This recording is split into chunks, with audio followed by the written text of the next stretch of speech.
Bueno, muy buenas tardes. Mi nombre es Ana Alvarado Osorio. Soy médico del Servicio de Dermatología del Hospital Nacional Edgardo Rogalletti Martins y vengo a traerles un poco de lo que es la dermatología en unos 10 temas que bueno, van a tratar de resumir lo de repente más preguntado en lo que respecta al ENAM, de salud, al residentado médico, teniendo en cuenta pues que esta asignatura, si bien es una de las menos preguntadas, probablemente sea la diferencia a la hora de dar el examen, ¿no? Que al ser la menos preguntada muchos obvian de repente, pero bueno, aprendiendo unos cuantos tips que he venido a darles, pues yo creo que con esto van a tener suficiente conocimiento como para poder refinarse en el examen. Bueno, en lo que respecta a la primera clase, empezaremos por lo que es la anatomía y fisiología de la piel y los anexos. Empezando por la estructura de piel, de manera general, tenemos pues que la piel tiene una capa más externa, que es la epidermis. Esta capa se caracteriza por ser estratificada en 5 o 4 estratos, dependiendo de las zonas. Es avascular, no tiene vascularización propia, sino que proviene de la dermis y cuyo origen es ectodérmico. En lo que respecta a la dermis, es la capa media, puede ser dermis superficial o reticular, si es vascularizada, es también inervada y tiene apéndices cutáneos y el origen pues es mesodérmico. Y más abajo encontramos a la hipodermis o también la grasa subcutánea. La piel pues es el órgano más grande del cuerpo, aproximadamente constituye 2 metros cuadrados de extensión, pesa el 30% de nuestro peso corporal y el espesor total oscila en los 2 milímetros. En cuanto a la estructura de la dermis, de igual forma tenemos 5 capas que ahora solo las mencionaré, que es el estrato córneo por arriba, el estrato lúcido, el estrato granuloso, el espinoso y muy por abajo el basal, con una celularidad variada constituida en su mayor parte por queratinocitos, que van a ocupar el 90% de la celularidad de la epidermis. Luego los melanocitos en segundo lugar con un 5%, las células de Langerhans de 3 a 5% y las células de Merkel con menos del 1%. Ya a manera más extensa cada una de las capas del epidermis, empezaremos por la más inferior, que es la capa basal. Esta capa está constituida por una hilera de células que son todas cilíndricas. Y en esta capa pues, van a encontrarse los queratinocitos basales y además dos células importantes que se detallarán en la siguiente diapositiva, que vienen a ser los melanocitos y las células de Merkel. La siguiente capa, más arriba, es la capa espinosa, que está constituida por un total de 5 a 10 hileras de células poliédricas, en este caso, ya no cilíndricas, que van a ser unidas por desmosomas, que van a ser unos puentes intercelulares que van a permitir su adhesión entre una y otra. Y estos desmosomas pues son los que le confieren este aspecto espinoso por el cual reciben este nombre. Y en esta capa vamos a encontrar a las células de Langerhans. En lo que respecta a la capa granulosa, encontramos de 2 a 3 hileras de células que ya van a ser aplanadas y estas van a contener los llamados gránulos de queratohialina, por los cuales pues van a recibir esta denominación de capa granulosa. Más arriba tenemos la capa lúcida, que es una capa que solamente vamos a ver en la piel gruesa de palmas y glándulas, y no en otra parte del cuerpo. Y por último, la capa más superficial, que es la capa córnea, que está constituida por aproximadamente 15 a 20 hileras de células apiladas, ya aplanadas, que inclusive pueden llegar a 100 hileras en las palmas y en las plantas, y que son células pues anucleadas. Recuerden entonces que la última capa con células nucleadas va a ser la capa lúcida. Son células muertas, también denominadas células queratinizadas, porque son prácticamente queratina pura, y está constituida pues por los cornecitos. En cuanto a la celularidad del epidermis, tenemos en primer lugar y al componente mayor el queratinocito, que son las células más abundantes y cuya queratinización, que es el proceso de formación desde la capa basal hasta la superficie de la epidermis, que va a durar un total de 28 días, que solo para tener en cuenta hay algunas enfermedades donde va a estar la queratinización más acelerada, como por ejemplo en la psoriasis. La segunda célula que tenemos es el melanocito, son células que derivan de la cresta neural, son dendríticas, que significa que tienen proyecciones, y estos melanocitos son los que van a sintetizar la melanina en los melanosomas que van a tener. Y como se ubican en la capa basal, van a estar en una relación de 1 a 10 con las células basales. Por otro lado, tenemos las células de Langerhans, que van a derivar del mesodermo y que van a ser sobre todo células presentadoras de antígenos a los linfocitos T. Son dendríticas al igual que los melanocitos y se caracterizan por tener los gránulos de Birbeck, cuya función al momento realmente no ha sido establecida. Las células de Merkel, que son el otro tipo de celularidad, van a derivar del neuroectodermo, van a actuar como mecanorreceptores y se van a encontrar sobre todo en la punta de los dedos. Y bueno, estas células son importantes más que nada porque hay un tumor, que es el tumor de Merkel, un tumor muy agresivo en dermatología, que deriva de estas células. En cuanto a la melanogénesis, rápidamente, recordar que para que se produzca la melanina se requiere del aminoácido tirosina, que mediante la tirosinasa va a generar dopa y que mediante la misma tirosinasa va a generar dos tipos de melanina, que va a ser la feomelanina, que va a dar las coloraciones claras y que va a estar predominantemente en personas con tez clara, y la eumelanina, que va a dar las coloraciones oscuras, predominantemente en las personas con piel oscura.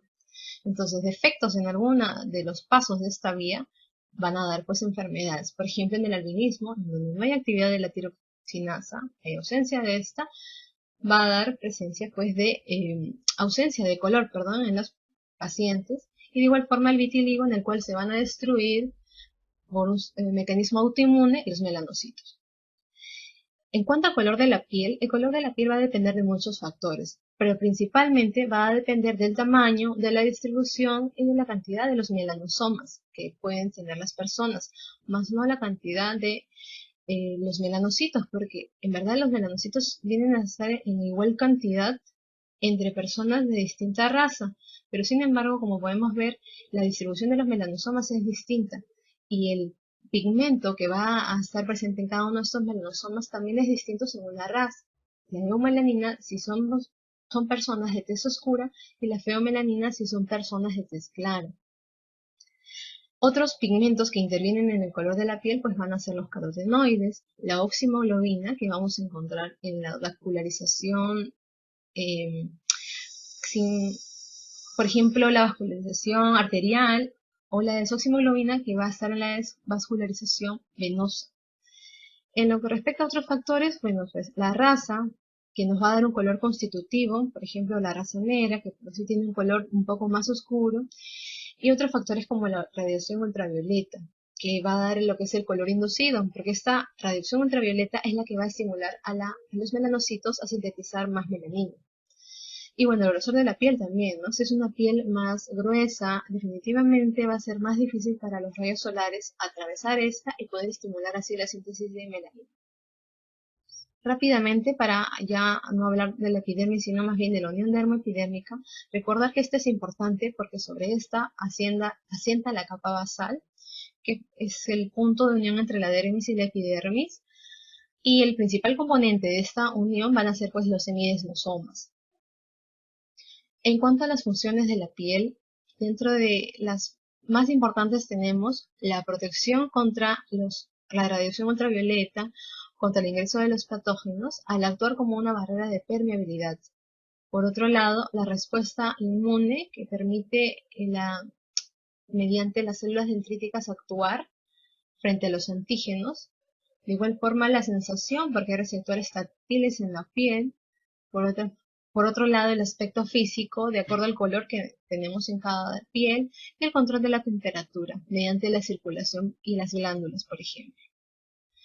En cuanto a la dermis, ya yendo un poco más abajo en la estructura de la piel, tenemos pues que hay dos componentes en la dermis, la papilar, que es la superficial, y la reticular, que es la profunda. En cuanto a la papilar, es una dermis laxa, que sobre todo va a permitir los intercambios nutritivos entre epidermis y dermis, y es más delgada, y las fibras pues aquí van a estar orientadas verticalmente, y el constituyente principal es el colágeno número 3. Esta dermis papilar está separada del epidermis mediante el plexo vascular subepidérmico. En cuanto a la dermis reticular, es una dermis compacta y cuya función principal es el soporte estructural. Por lo tanto, es una dermis más gruesa, con fibras orientadas horizontalmente y compuestas por colágeno 1. Entonces se desprende que al ser esta una dermis más gruesa y al contener colágeno 1, Finalmente, pues el colágeno 1 es el mayor constituyente de la dermis. Y entre esta dermis profunda y la hipodermis lo que vamos a encontrar es el plexo vascular subepidérmico o profundo. En cuanto a la celularidad, tenemos que vamos a encontrar fibroblastos, células dendríticas, mastocitos, macrófagos o linfocitos inclusive también. En cuanto a las fibras, vamos a encontrar fibras colágenas, fibras elásticas y entre ellas pues la sustancia fundamental amorfa. En cuanto al folículo piloso, que es parte de los anexos de la piel que vamos a encontrar en esta dermis, tenemos que está constituido por tres partes. El infundíbulo, que se ubica desde la superficie epidérmica hasta la desembocadura de las glándulas sebáceas, como vemos acá. Luego el istmo, que va a estar desde esta desembocadura hasta donde se inserta el músculo piloerector. Y lo que resta hacia abajo, que vendría a ser el bulbo. Y acá viene a tallar el nombre de unidad pilosebácea, que va a estar constituido por el folículo piloso, por el músculo piloerector y por la glándula sebácea. Y esto es importante porque esto es lo que está alterado en el acné, como veremos más adelante. En cuanto a las fases en el crecimiento del folículo piloso, tenemos tres fases importantes: el anágeno, el catágeno y el telógeno, según el orden en que se producen. Y es que la primera se refiere al crecimiento del folículo piloso, la segunda a la involución y la tercera a la caída del folículo piloso. En cuanto a los tiempos, todos van a oscilar de 2 a 5, en este caso en la primera fase de 2 a 5 años, en la segunda de 2 a 5 semanas y en la tercera de 2 a 5 meses. Y lo normal es que la mayoría de pelos que tengamos se encuentren en fase de anágeno, el 90% aproximadamente. Recordar pues que los folículos pilosos no van a encontrarse ni en palmas, ni en plantas, ni en dorso de falanges distales. En cuanto a las uñas, rápidamente recordar que en cuanto a estructura vamos a tener el lecho unguial, la lámina unguial, el hiponiquio, la lúnula, la cutícula y lo más importante, la matriz, que es de donde va a provenir pues esta lámina unguial. Recordar sobre todo el crecimiento, que el de las manos va a ser aproximadamente de 3 milímetros por mes y que en el caso de las uñas de los pies el crecimiento dura el doble, porque va a crecer 1.5 milímetros por mes. En cuanto a las glándulas cutáneas, vamos a tener tres tipos de glándulas: las sebáceas en primer lugar y las sudoríparas, que bien pueden ser ecrinas o bien pueden ser apocrinas. Para recordar la secreción de cada una de estas, recordar que la sebácea tiene una secreción holocrina. Holocrina significa que va a secretar todo, esta célula va a desintegrarse, va a destruirse para poder lograr su secreción. En el caso de la merocrina, que es la tipo de secreción que se presenta en la glándula sudorípara ecrina, esta va a secretar solamente lo que tiene que secretar, que es su contenido por exocitosis. En cambio, la última célula, la última glándula, que es la glándula apocrina, y cuya secreción es apocrina, lo que va a secretar pues es un poco nada más de su contenido. En este caso, hablamos de que va a haber una decapitación de la glándula para que secrete su contenido. Ya hablando de las glándulas sebáceas como tal, estas van a encontrarse ausentes en palmas y plantas, y el estímulo que permite su secreción van a ser pues los andrógenos. Hay que tener en cuenta que estas glándulas sebáceas usualmente están asociadas a folículos pilosos, pero hay un tipo especial de glándulas que no van a encontrarse asociadas a folículos pilosos. Tenemos en los párpados las glándulas de meigomio, en la mucosa oral tenemos los puntos de Fordyce, en el pezón y areola tenemos a los tubérculos de Montgomery y en el prepucio las glándulas de Tyson. En cuanto a las glándulas sudoríparas, para hacer una comparación entre las ecrinas y las apocrinas, tenemos pues como se esquematiza aquí abajo, que las glándulas ecrinas van a tener una localización prácticamente generalizada, pero sobre todo se van a encontrar en palmas, en plantas, en axilas y en región frontal de cara. Por otro lado, la apocrina tiene una localización restringida, porque solo las vamos a encontrar en la axila, en la región anogenital, en las areolas, en el conducto auditivo externo y en el párpado.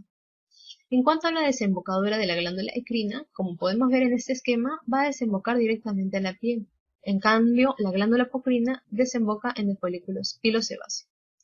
En cuanto a la inervación, la de la endocrina es colinérgica y la de la apocrina es adrenérgica.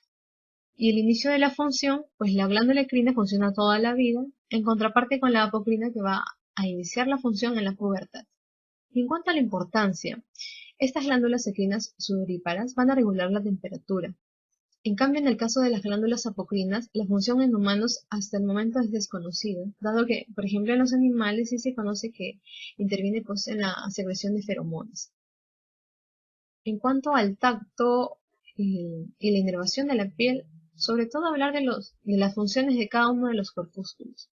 Los corpúsculos de Meissner, que van a encargarse del tacto suave, los corpúsculos del Batter-Pacini, que van a detectar las diferencias entre presión, los corpúsculos de Krauss, que sobre todo van a permitir detectar la sensación de frío, y por último los corpúsculos de Ruffini y de Krauss, que van a detectar la sensación de calor. En cuanto a la hipodermis, varía de grosor según la localización, según la edad, según el sexo. Y aquí vamos a encontrar también vasos sanguíneos, vasos linfáticos, nervios, y sobre todo la función es la más importante, probablemente sea la conservación del calor corporal. Dentro de otras funciones podemos encontrar la protección contra los traumatismos y servir como reservorio de energía. Muchas gracias.